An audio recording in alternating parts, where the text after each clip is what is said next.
जरिए अब गांवों में रोजगार के अवसर पैदा करना सरकार की प्राथमिकता है। गांवों में बीपीओ खोलने के लिए नए टेंडर्स जारी कर दिए गए हैं, जिससे 4 से 5 लाख लोगों को रोजगार मिलेंगे। पोस्ट ऑफिस के जरिए सरकार की सेवाओं को जन जन तक पहुंचाना भी डिजिटल इंडिया का अहम मकसद है। इलेक्ट्रॉनिक मैन्युफैक्चरिंग में अगले कुछ सालों में 50 लाख से ज्यादा रोजगार के अवसर पैदा होंगे। आइए देखते हैं इस खास रिपोर्ट में।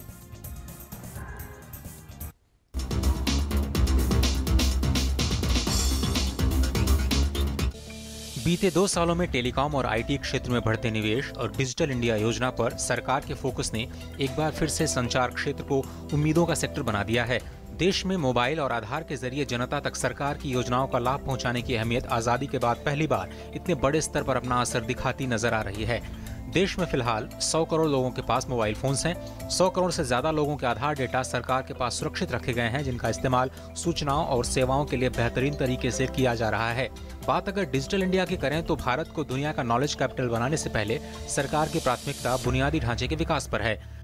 पूरे देश में करीब 2.5 लाख ग्राम पंचायतों को ऑप्टिकल फाइबर से जोड़ने का काम जारी है। देश में सभी पोस्ट ऑफिसेज को कोर बैंकिंग सॉल्यूशन के साथ जोड़ना भी गांव के लिए काफी अहम परियोजना है। देश में सरकार की सेवाएं पहुंचाने के लिए कॉमन सर्विस सेंटर को बढ़ाना भी बड़ी प्राथमिकताओं में शामिल है और रोजगार की दृष्टि से गांव में बीपीओ की शुरुआत एक बड़ा गेम चेंजर साबित हो सकता है।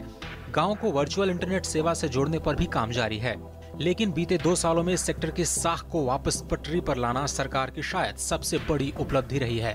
ये नरेंद्र मोदी जी की सरकार है। यहाँ सारे फैसले ईमानदारी से होते हैं। मैं आपका स्वागत करूंगा, मेरे संचार भवन में आइए, वहां आपको एक भी बिचौलिया दिखाई नहीं पड़ेगा।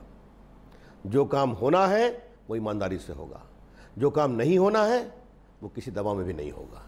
ये मंत्र लेकर हम लोग चलते हैं। अब समझते हैं कि डिजिटल इंडिया रोजगार के लिए कहां-कहां आपके लिए अवसर लाने जा रहा है। सबसे बड़ी क्रांति होने जा रही है गांव में बीपीओ के जरिए।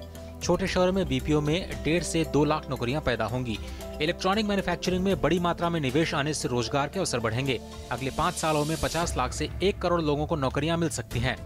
दूरसंचार क्षेत्र में भी बीते 2 सालों में 1,21,000 करोड़ का निवेश आया है, जिससे कई रोजगार के अवसर पैदा होंगे।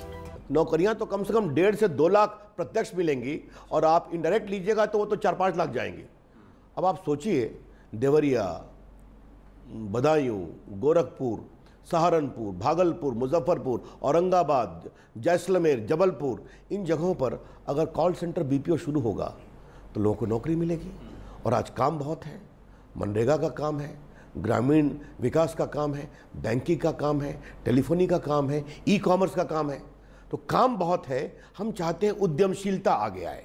प्रधानमंत्री की कोशिश रही है कि सरकार की सेवाओं को मोबाइल और इंटरनेट के माध्यम से ज्यादा लोगों तक पहुंचाया जाए और इसकी दिशा में कई महकमे सूचना क्रांति का बखूबी इस्तेमाल कर रहे हैं।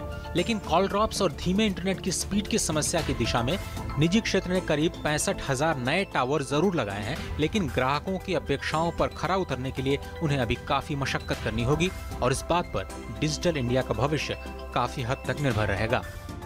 Ajay Mishra, DD news, Delhi. सुई क्रांति से होगा गांव का कायाकल्प। आइए